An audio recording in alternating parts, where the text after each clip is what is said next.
누가 경기도지사 본선행 티켓을 손에 넣을까? 대선 주자였던 유승민 전 의원과 윤석열의 입 김은혜 의원이 1대1 빅매치가 본격화됐습니다. 어제 국민의힘 경기도지사 1차 토론이 열렸는데요. 유승민 후보 전화로 만나보겠습니다. 유 의원님 안녕하세요. 예, 안녕하십니까. 유승민입니다. 네네. 목소리가 좀 쉬신 것 같은데 많이 바쁘신가요? 좀 쉬었습니다. 예. 지금은 어디 계십니까?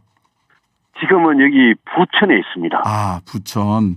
예, 부천에서. 오늘 여기 네. 일기신도시, 네네. 예, 일기신도시 현장 둘러보고 또 여기 부천 지역의 언론과 인터뷰하고 그랬습니다. 아, 네네. 자, 어제 김은혜 의원과 1대1 토론하셨어요. 네네. 김은혜 의원이 유 의원님이 정계은퇴 고민할 때 김은혜는 경기도만 생각했다 이렇게 받아치셨던데 어제 토론에서 예. 어떤 점을 우리 유 후보님의 장점을 그 국민들에게 전달했다. 어떤 점을 좀 예. 강조하시고 싶으셨나요?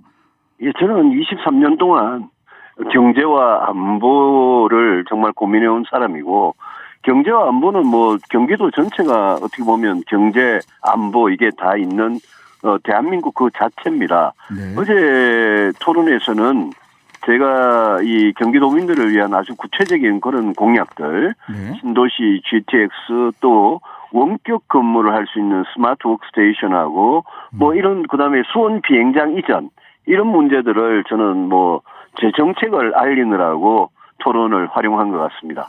예. 그런데 뭐 스마트 워크스테이션 뭐 이런 부분들은 네네. 김은혜 의원도 본인이 KT에 근무할 때 이미 하려고 했던 거다라고 얘기를 하는 등 정책에 있어서 큰 차별성이 부각됐느냐. 유승민만의 경기도 정책. 이게 큰 차별성이 김은혜 의원과 없는 게 아니냐 이런 평가도 있는데 어떻습니까? 그분이 KT 근무하시는 건 벌써 옛날 이야기고요. 네네. 그 당시에는 지금과 같은 ICT 기술을 이용해서 원격 근무를 할 수 있는 스마트 워크스테이션을 하는 데가 아무도 없었습니다. 지금은 예, 불과 1, 2년 사이에 이제 나온 아이디어고 현실화되고 있고 어떤 기업들과 공공기관들은 이미 하고 있고요. 그래서 경기도가 그걸 아주 본격적으로 추진해서 그걸 하게 되면 서울로 출퇴근하시는 분들이 일주일에 단 며칠이라도 원격 근무를 그 스테이션에서 할 수 있도록 하는 그런 아이디어이기 때문에 교통의 불편함을 줄이는 거기에도 직결되어 있고요. 수원 비행장 이전 같은 거는 저는 뭐 아주 확고하게 제가 그거를 법을 만들고 또 실무를 직접 다 처음부터 끝까지 해봤기 때문에 제가 그걸 꼭 하겠다. 그 공약을 저는 확실하게 했고 우리 김 후보님 같은 경우는 그 부분에 있어서 뭐 이렇게 조금 애매하시더라고요. 아, 예. 수원 비행장 관련해서는 좀 예, 그래 뭐 제법 차이가 있었습니다. 네. 그렇군요. 근데 언론에 보도될 때는 그 워크스테이션 얘기만 주로 많이 부각이 돼서 되니까 별 차이가 없는 거 아니냐. 뭐 이런. 아닙니다. 그 말고도 수원 비행장도 그렇고 공장 총량제라고 이 수도권 규제의 핵심이 공장 총량제인데 거기에 대해서도 제가 그거를 산업단지로 이렇게 집적시키면서 공장 총량제를 이렇게 현실적으로 좀 풀어가는 그런 공약을 했고 거기에 대해서도 조금 달랐습니다. 네. 자, 그렇다면 다음 주 월요일, 화요일 두 차례 더 토론이 남아 있는데 이때는 어떤 측면들을 더 부각하실 생각이신가요?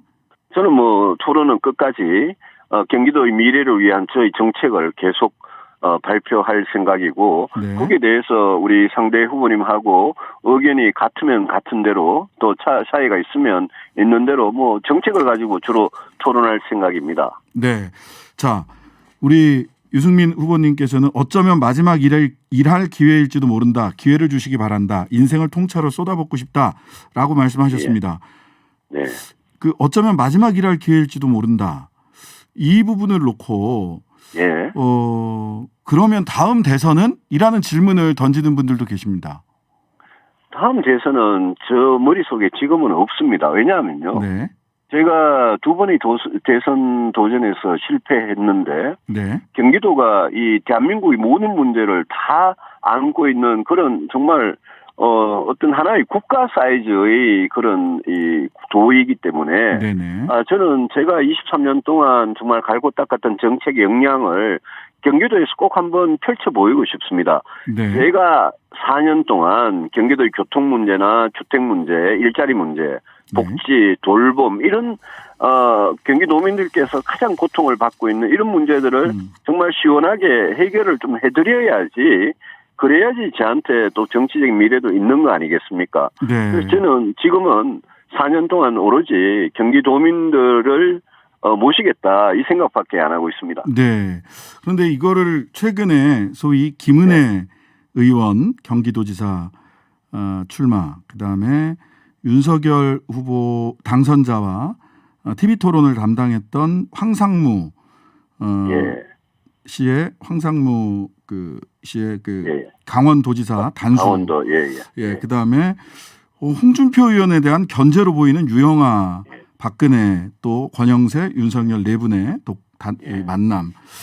김태흠 의원을 충남도지사로 이렇게 했던 것까지를 포함을 해서 혹시 그 윤석열 당선자가 차기 대선에 나갈 수 있는 분들을 지금부터 견제하고 있는 거 아니냐라는 해석도 사실 언론에서는 많이 나오고 있습니다. 이 부분 어떻습니까? 저는 그 부분은 이해가 안 되는 게 윤석열 당선인께서는 5년 뒤에는 대선에 안 나오실 분이거든요. 네네. 그분은 5년 동안 대통령직을 어떻게 잘 수행하느냐, 그게 그분의 뭐 최고의 목표고, 윤심 뭐 이런 이야기를 하는데 저는 윤석열 당선인의 생각은 저는 민심일 거라고 생각합니다. 윤석열 당선인이 이제 새 정부 처음 출발하는데 경기도에서 지면 지방선거에서 지는 거거든요. 지금 국회도 민주당이 압도적으로 점유를 하고 있는데 경기도마저 져서 지방선거를 지면 저는 그거는 당선인한테 굉장히 이렇게 마이너스일 거라고 생각하거든요. 그래서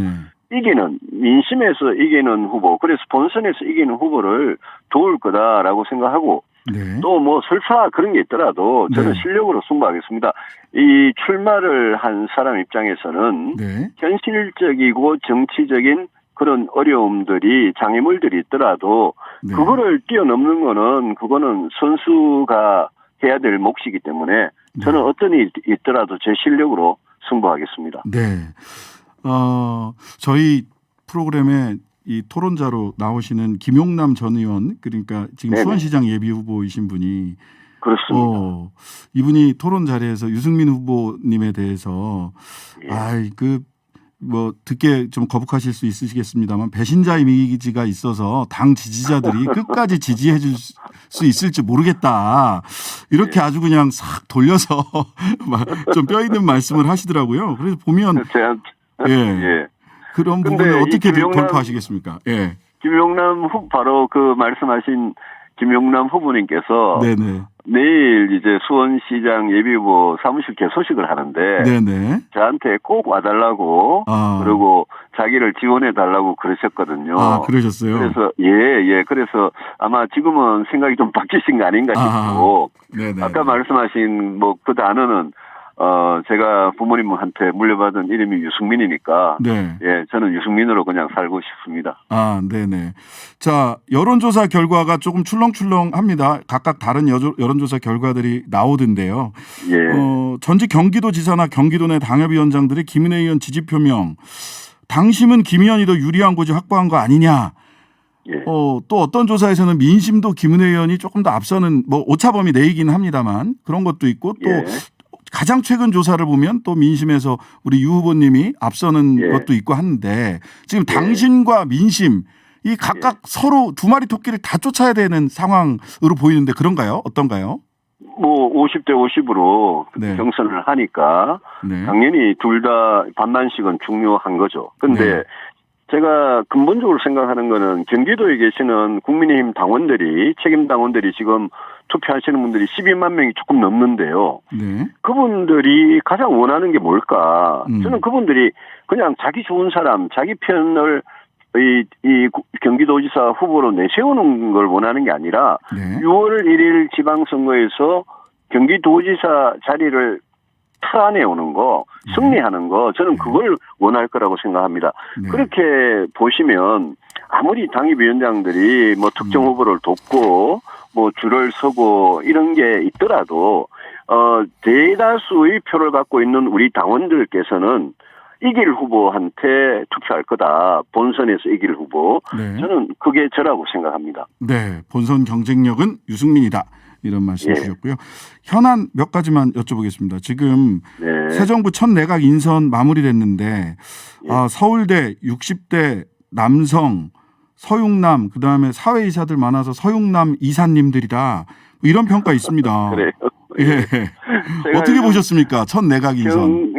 경선하느라고 네. 워낙 바쁘게 다녀가지고 뉴스를 못 챙겨봤습니다만은 그런 뭐 별칭이 생겼다는 거는 이제 처음 듣습니다. 근데 예. 정권 초반마다 뭐 사오정이다, 서육남이다 이렇게 뭐 강부자다, 뭐 이런 얘기 강부자다 있었죠. 이런 이야기들이 있었죠. 네. 저는 문제는 윤석열 당선인이 이제 대통령 취임하게 되면 네. 이제 총리, 부총리, 장관들이 임명이 되고 청와대가 구성이 되는데 네. 저는 일을 잘할 사람들이냐. 네.